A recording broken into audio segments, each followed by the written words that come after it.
Rail লাইনে ফাটল, চার বন্ধুর তৎপরতায় বড়সড় দুর্ঘটনার হাত থেকে রেহাই পেল কাটোয়া আজিমগঞ্জ লোকাল। রবিবার সকাল 11টা নাগাদ এই ঘটনা পূর্ব রেলের কাটোয়া আজিমগঞ্জ শাখার খাগড়াঘাট স্টেশনের 2 নম্বর প্ল্যাটফর্মের কাছে। সূত্রে জানা গিয়েছে, এদিন তারা মুর্শিদাবাদ থানার নতুন গ্রাম থেকে একটি অনুষ্ঠানে যোগ দিতে সালার আসছিলেন। সকাল 10:40 নাগাদ তারা খাগড়াঘাট স্টেশনে পৌঁছান। কিছুক্ষণ পরেই কাটোয়ামুখী একটি লোকাল ট্রেন 2 নম্বর প্ল্যাটফর্মে আসার কথা ঘোষণা হতেই তারা ওই প্ল্যাটফর্মে চলে যান। কিন্তু সেখানে গিয়ে দেখেন 2 নম্বর প্ল্যাটফর্মের রেল লাইনের একটি বড় ফাটল। প্রথমে বিষয়টি নিয়ে অন্যান্য যাত্রীদের বলেন, তাতে কোনো কাজ না হওয়ায় স্টেশন ম্যানেজারের কাছে দেখা করার জন্য যান, কিন্তু স্টেশনেও ম্যানেজারের দেখা পাননি বলে অভিযোগ। এরপর তারা একজন টিকিট ভেন্ডারের কাছে গিয়ে গোটা বিষয়টি খুলে বলেন। বিষয়টি রেল দপ্তরকে জানালে তড়িঘড়ি 2 নম্বর প্ল্যাটফর্মে ট্রেন বন্ধ করার ঘোষণা করা হয়।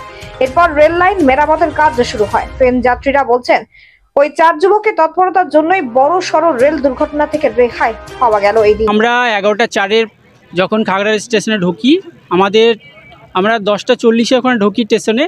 তো 2 নম্বর প্ল্যাটফর্মে শেডের নিচে আমরা দাঁড়াই 10:40। তো 10:40 দাঁড়িয়েছি ট্রেন ধরার জন্য, আমরা সালার আসবো দাঁড়িয়ে আছি। সেই সময় স্টেশনের প্ল্যাটফর্মের দিকে তাকাচ্ছি, তো দেখছি 10:45 দিকে প্ল্যাটফর্মের যে রেল পাটি আছে, পাটিটা ফাটা। সেটা একবারে সোজাসুজি ফাটা, মানে ধার বরাবর না, সোজাসুজি ফাটা। তো আমরা ওইখানে কাউকে না পেয়ে 10 মিনিট ধরে খুঁজি, কোনো পুলিশ বা রেল আরপিএফের কাউকে পেলে, তো কাউকে পাই না। শেষে আমরা এটিএম মেশিনে যিনি টিকিট দেয় ওনাকে বলি, উনি ওপরে ফোন করে খোঁজ নেয় এবং তারপরে 7 থেকে 8 জন এসে দেখে যে রেল পাটিটা ফেটে গেছে। এবং আমরা সন্দিহান যে এভাবে যদি রেল ডিপার্টমেন্টে কাজ হয়, তাহলে আগামী দিনে যে দুর্ঘটনা ঘটছে এ তো আরও কিছু ঘটতে পারে। কেন যদি প্ল্যাটফর্মে এরকম সিচুয়েশন হয়, তাহলে প্ল্যাটফর্মের বাইরে যদি এরকম কোনো কাণ্ড ঘটে, তাহলে তো আরও বড় দুর্ঘটনা ঘটার সম্ভব। তাই আমরা বলতে চাই যে দৃষ্টি আকর্ষণ করছি রেল ডিপার্টমেন্টে, যে আপনারা আপনাদের কাজগুলো ঠিকঠাক করলে আমরা জনসাধারণ এবং আমাদের রেলের যে সম্পত্তি আছে সেগুলো সেফ থাকবে এবং ভালো থাকবে। ধন্যবাদ। ওটা কোন সাইডে ছিল? এটা হচ্ছে আপনার খাগড়াঘাট স্টেশনে 2 নম্বর প্ল্যাটফর্মের শেডের ডান দিকে। আচ্ছা, আপনি বলার পরে ওরা এসেছিল এখানে? আমরা কাউকে খুঁজে পাইনি ওখানে। আমরা শুধু এটিএম মেশিন যিনি টিকিট দেয় ওনাকে পেয়েছিলাম।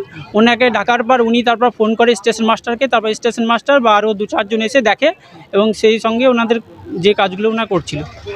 আপনার বাড়ি কোথায়? আমার বাড়ি হচ্ছে লালবাগ নতুন গ্রাম। আমরা সালার আসছিলাম 11:04 ট্রেনে।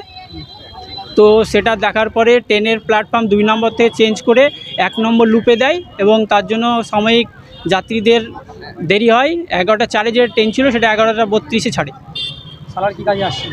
সালার এসছি, আমাদের পারিবারিক একটা অনুষ্ঠান ছিল, সেই বিয়ে অনুষ্ঠানে এসেছিলাম। আচ্ছা, আপনি বলার পরে তারপর ওখানে কাজ শুরু করেছে? আমি বলার পরে দুজন এসে ওই পাটিটা খুলে ওনারা চেক করছিল। সেই মুহূর্তে আমাদের ট্রেন ঢোকার জন্য আমরা ট্রেনে চলে আসি। শেষে আমাদের অনেক কী হয়েছে জানেনি। আপনি কোন ট্রেনে আসলেন? আমি এসেছি 11:04 যে ট্রেনটা আপনার যাচ্ছে, যেটা আপনার আজিমগঞ্জ থেকে ট্রেনটা এই দিকে যাচ্ছিলো আপনার কাটোয়ার দিকে। খাগড়াঘাটে টাইম কত ছিল?